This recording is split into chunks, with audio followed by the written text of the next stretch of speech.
Welcome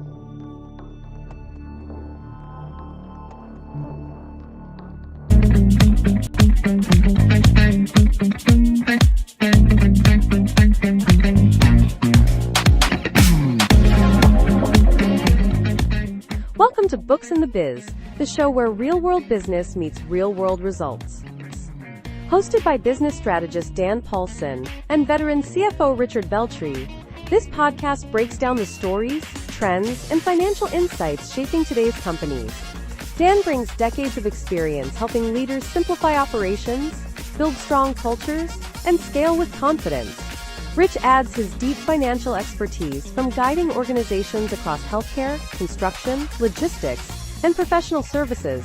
Together, they dig into what's really happening behind the numbers and what it means for owners, executives, and anyone trying to grow a stronger, smarter business. This is practical conversation, real talk, and tools you can use right now. Welcome to Books in the Biz.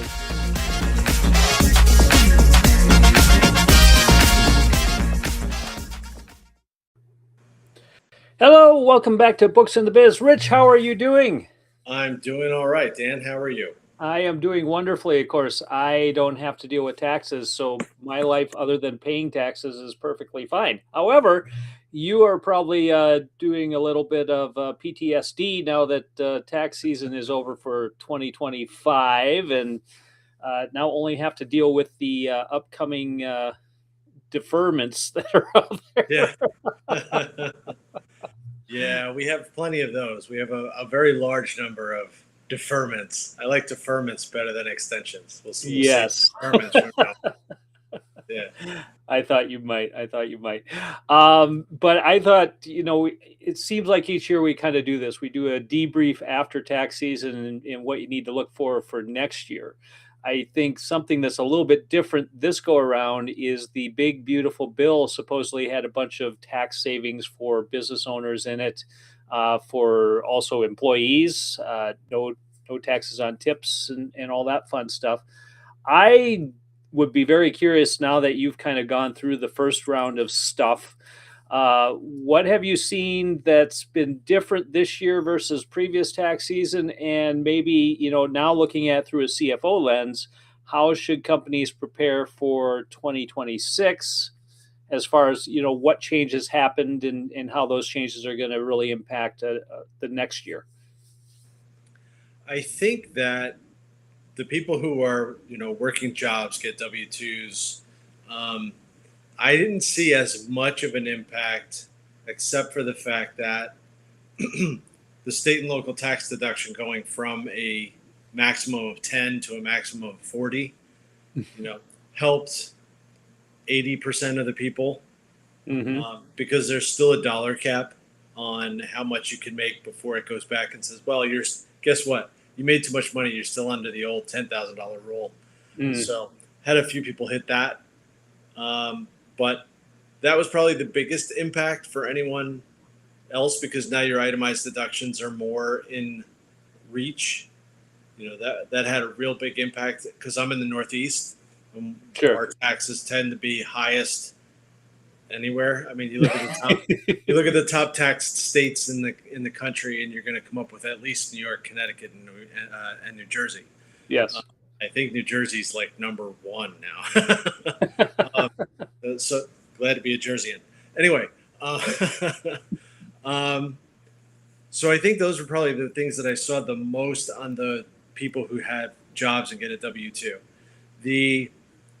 I didn't see a lot of who benefited from the no tax on tips or from, anything of that nature that, was limiting for those types of people. My clientele's a little different, more business owner, and that doesn't really put them in the tip category. Right. So I didn't see as much of that.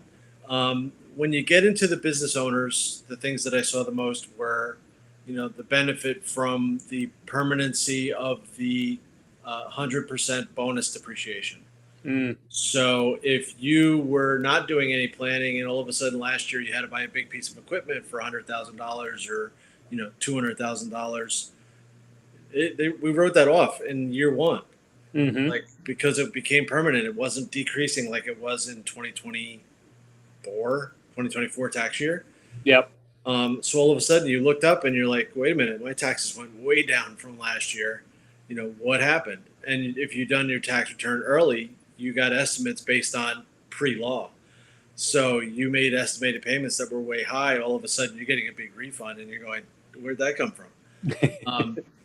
So it was a little bit of call it a jumble, right? Because the tax bill was enacted on July 4th. So then it took a while before they actually implemented it into anybody's software. So even once you got to September, October, your software may not have looked at the 2024 tax year under the new tax law. So how did it calculate out what you made in estimated payments for the rest of 2025?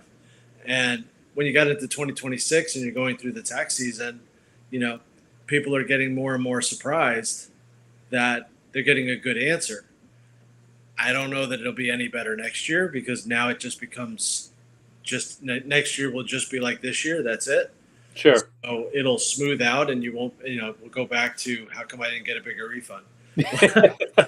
Well, I think to a certain extent you got a bigger refund because of the law. To a certain extent you got the refund because you overpaid under the old law. And then, I'm trying to think of what else was a benefit for the business owner. These were the big ones that I noticed. I think some of the business owners really who had previously made pass-through entity tax elections where they were taking the deduction for paying those big state taxes, they still had to stick with that because they're locked in. Right. So in other words, when they made that election, it was binding. So I have two guys in Connecticut. I can't get out of the election. Like it says it's binding.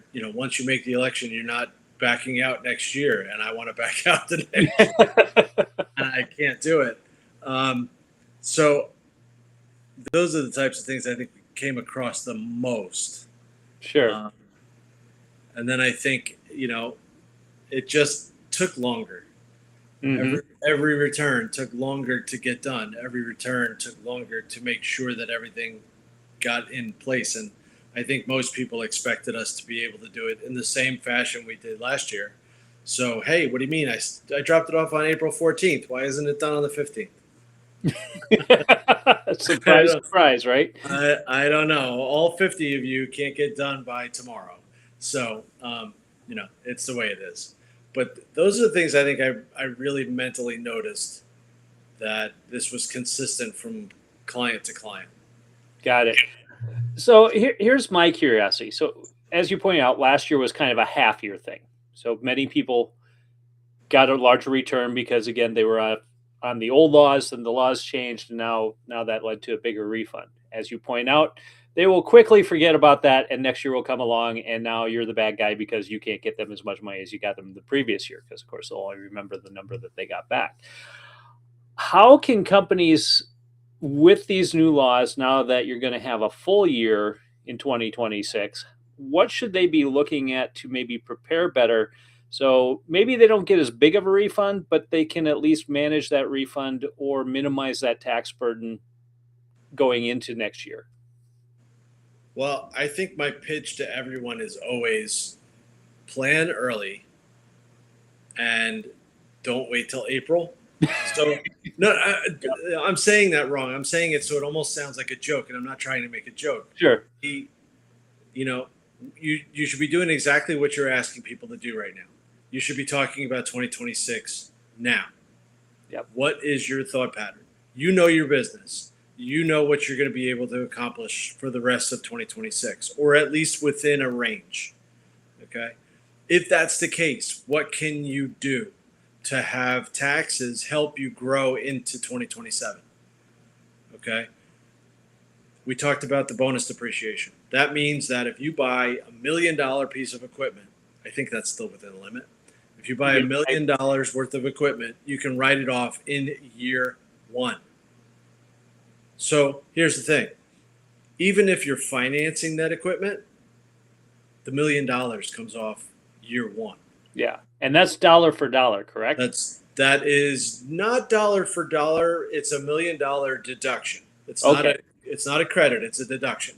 So, but in most cases, you buy a piece of equipment. If you were under the old rules, it's 5 or 7 years. It's easily Right. right. 39 years for a building. That's not included in this 179 or bonus. It's just, you know, you got to get the rules down on what you're going to use. But if those rules help you out, and that means that you can get that equipment and it starts producing money, and you don't have to actually wait for the write off. You got zero basis equipment causing you a bigger windfall in cash. Yep. So there's plotting. I don't want to say plotting and scheming, but there's plotting that has to be done here. You can plot out your chart for the rest of 2026, knowing that in 2027 you're going to file a tax return and say that was really good, and you may want to do it again because that law is permanent. It's not one of these, hey, it's going to sunset in 2 years, do it now. It's written into the law to be permanent. It can be reversed, but that takes an act of Congress, and we know how that works. Right. Exactly. You'll hear about it a year and a half before they ever do anything, and then they'll claim victory, but it took forever. So I would tell people, start thinking about future as opposed to constantly being reactive. We always talk about, proactive versus reactive. Be proactive now. And this is a guy who has no sleep, like through April. I was up at 12 o'clock doing my last work. Like, Right. I'm telling you, this is clear. Work on 226 now. Don't wait until, it's December. It's December 20th. What can I do in the next 10 days? Why? It doesn't help you. At least at a high level, have the conversation now. And that way you can make things very, very smooth. And then when you walk in and do your tax return next year, it's easy. It's not a stress. It's not a, gee, I wonder what the number's coming out to be. You can know roughly what your number is. You can basically say, my business is going to do X. I'm going to buy this piece of equipment. It's going to be written off, and I'm not going to have to pay any taxes. So why is the tax burden a problem? Right? Right. It's just a filing requirement. It should just be a paper requirement. It should not be, I let everything go and now I don't have the money and I have to pay. I've heard that before, and I'm trying to tell people, don't do that anymore. Flip the script. Flip the script on yourself, and basically make it a plan instead of a nuisance. And you have to do it. You don't have a choice.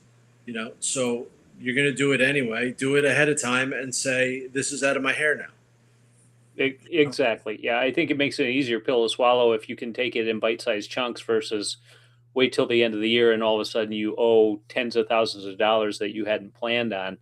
And to your point, now people are asking, well, where am I going to get that money? There isn't that.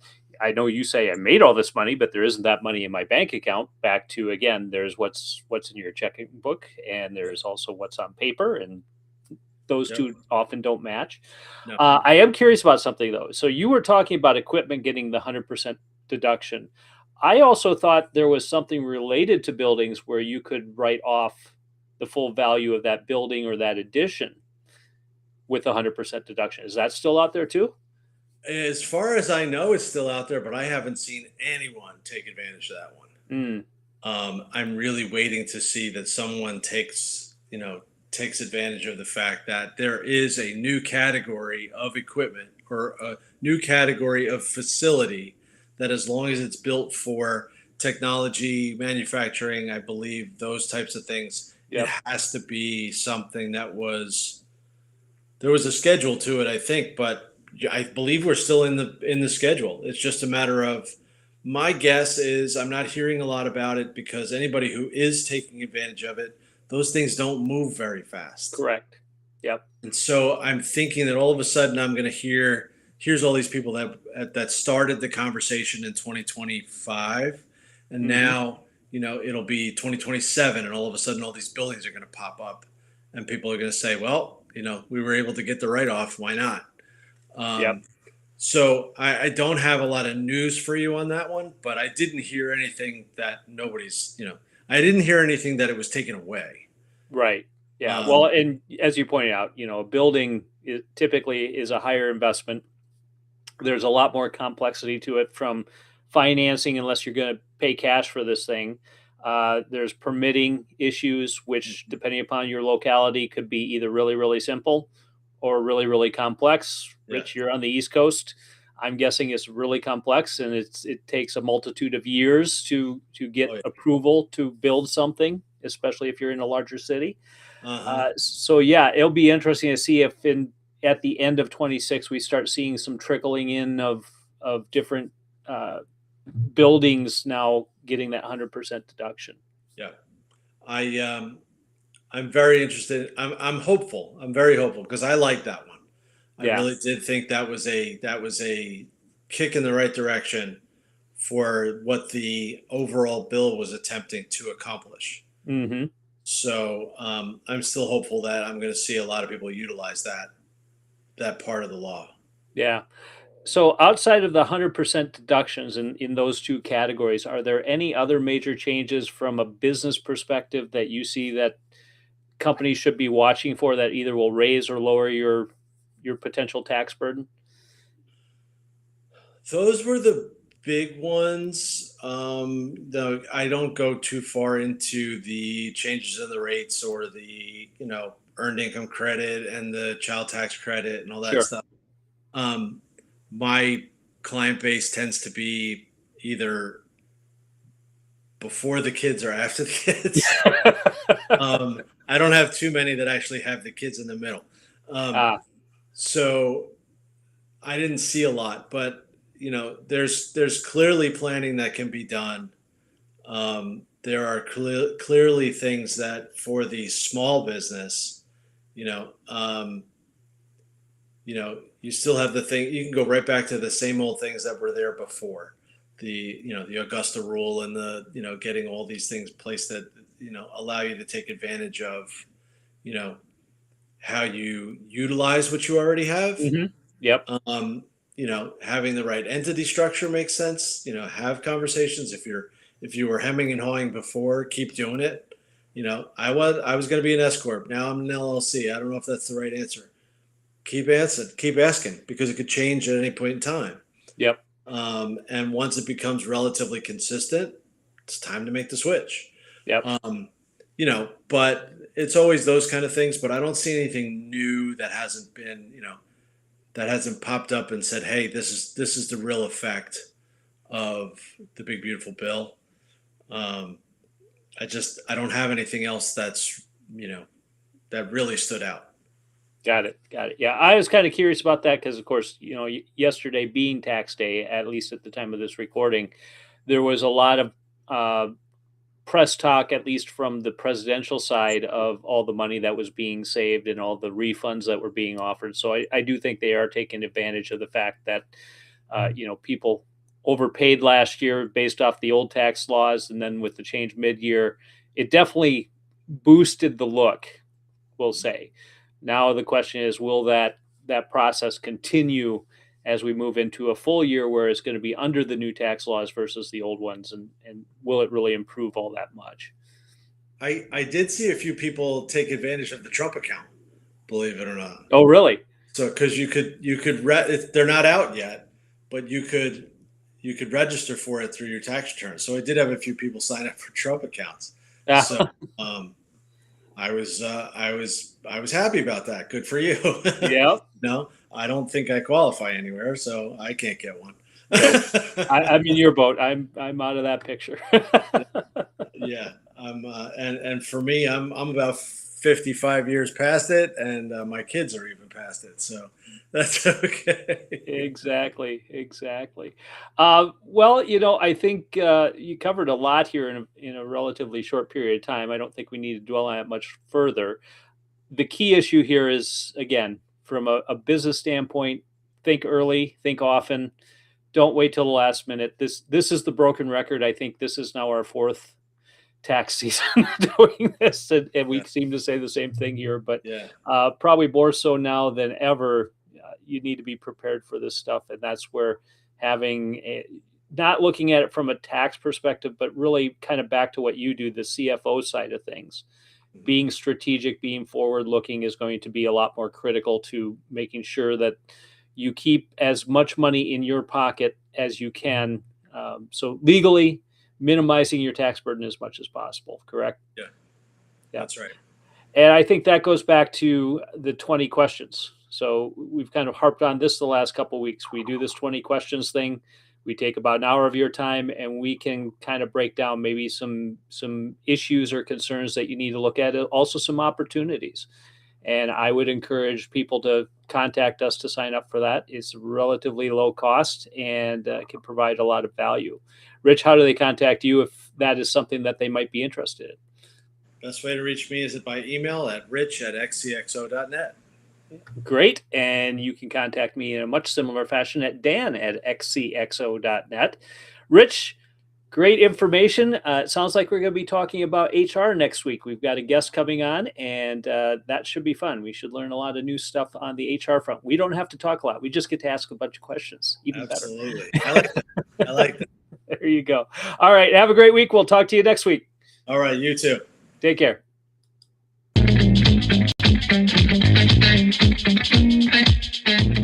Thanks for listening to Books and the Biz. If today's conversation sparked new ideas for your company, the team at XCXO can help you turn those ideas into action. XCXO brings together seasoned executives, fractional CEOs, COOs, CFOs, and CXOs who step into your business with the experience, strategy, and leadership to drive real results.